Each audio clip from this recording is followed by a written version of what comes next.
இன்றைய தினம் நடைபெறுகின்ற மானிய கோரிக்கையின் அடிப்படையில் தான் ஒரு பிரச்சனையை எழுப்ப நான் முயன்றேன். அது அரசுடைய கவனத்திற்கு கொண்டு சென்று அரசுடைய பதிலை எதிர்பார்த்து இந்த கருத்தை சொல்ல முற்படுகின்ற பொழுது எனக்கு அனுமதி கொடுக்க மறுத்து விட்டார்கள். அதுவும் இதற்காக நான் அனுமதியே கொடுக்க முடியாது என்று திட்டவட்டமாக ஒரு சட்டப்பேரவை தலைவர் சொல்கிறார். எதிர்க்கட்சி தலைவருக்கு நாட்டு மக்களுடைய பிரச்சனைகளை பேசுவதற்கு முழு உரிமை உண்டு. இது சட்டமன்றத்துடைய மரபு, காலங்காலமாக கடைபிடிக்கக்கூடிய மரபு.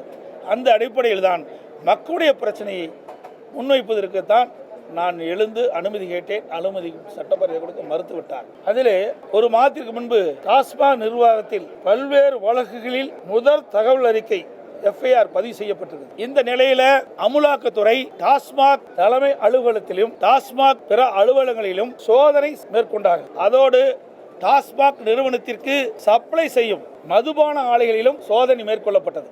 அமலாக்கத்துறை சோதனை செய்யப்பட்ட ஆவணங்களின் அடிப்படையில் பத்திரிகையிலே ஊடகங்களிலும் செய்திகள் வெளியிட்டார். இதை இதுவரை முதலமைச்சரோ அல்லது சம்பந்தப்பட்ட அமைச்சரோ இதற்கு எந்தவித ஒரு பதில் அறிக்கையும் வெளியிடப்படவில்லை.